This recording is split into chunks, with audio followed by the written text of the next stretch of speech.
యస్మిన్ యథా వర్తితవ్యయో మనుష్యః తస్మిన్ తథా వర్తితవ్యం సధర్మః. ఎవడు నీతో ఎలా ప్రవర్తించాడో వాడితో నువ్వు తిరిగి అలాగే ప్రవర్తించు. అదే ధర్మం. నీకు తెలిసినా తెలియకపోయినా నీవు పూజించేది నిన్నే, నీవు వెతుకుతున్నది నిన్నే. అయినా నీవు ఎందుకు భయపడుతున్నావు? ఇదే వేదాంతం యొక్క మొదటి ప్రశ్న. అసలు ఈ వేదాంతం అంటే ఏంటి? వేదాంతం అంటే వేదాల అంతం కాదు. వేదాలు ముగిసిన చోట నీ అంతర్యాత్ర ప్రారంభమవుతుంది.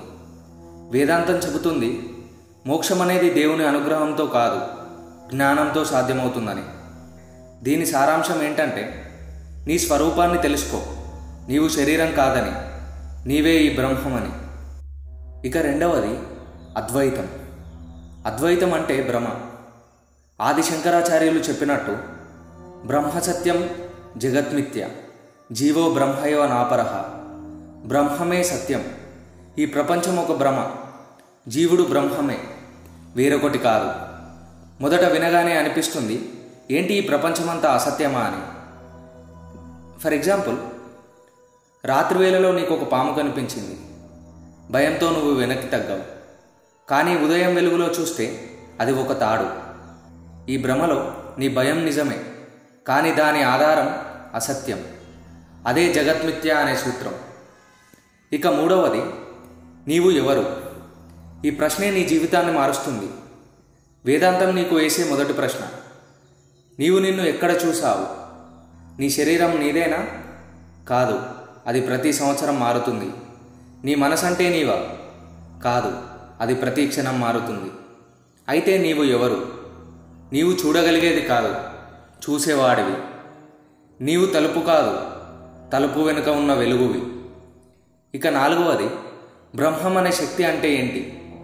వేదాంతం దేవుణ్ణి మానవ రూపంలో కాకుండా ఒక శాశ్వతమైన అనంతమైన శక్తిగా చూస్తుంది. బ్రహ్మం అంటే మార్పులేనిది, శాశ్వతమైనది, సర్వం నిండి ఉన్నది. నీకు బయట కనిపించేది ఒక అణువు మాత్రమే, కానీ నీకు కావలసినది ఈ శూన్యం. బ్రహ్మం అనేది ఈ శూన్యంలోని పరిపూర్ణత.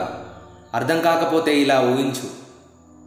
మీ ఇంట్లో వైఫై సిగ్నల్ కనిపించదు, కానీ అది లేకపోతే వీడియోలు, కాల్స్ ఏవీ పనిచేయవు. బ్రహ్మం కూడా అలాంటిదే. అది అన్నిటా ఉంది, కానీ నీవు దానికి ట్యూన్ అవ్వాలి. ఇక ఐదవది మోక్షం అంటే మరణం కాదు, మాయ నుండి విముక్తి. వేదాంతం చెప్పే మోక్షం అంటే నీ చుట్టూ ఉన్న మాయ నుండి విముక్తి. నీవు ఎప్పుడైతే నేనిది కాదు అని చెప్పడం ఆపినప్పుడే మోక్షం ప్రారంభమవుతుంది. సమాజం నీకు అనుమతి ఇవ్వాలి, ఎవరో నిన్ను ఆమోదించాలి అనే ఊహలను వదిలేసినప్పుడు నీవు నీలోకి తిరిగి వస్తావు. ఆ వదిలే సాహసమే మోక్షం. ఇక ఆరవది ఈ కాలంలో వేదాంతం ఎలా ఉపయోగపడుతుంది. మీరు కార్పొరేట్ ఉద్యోగిగా ఉన్నా, ఒక కళాకారుడిగా ఉన్నా, లేదా నిరుద్యోగిగా ఉన్నా, వేదాంతం మీ జీవితాన్ని సరళీకరిస్తుంది.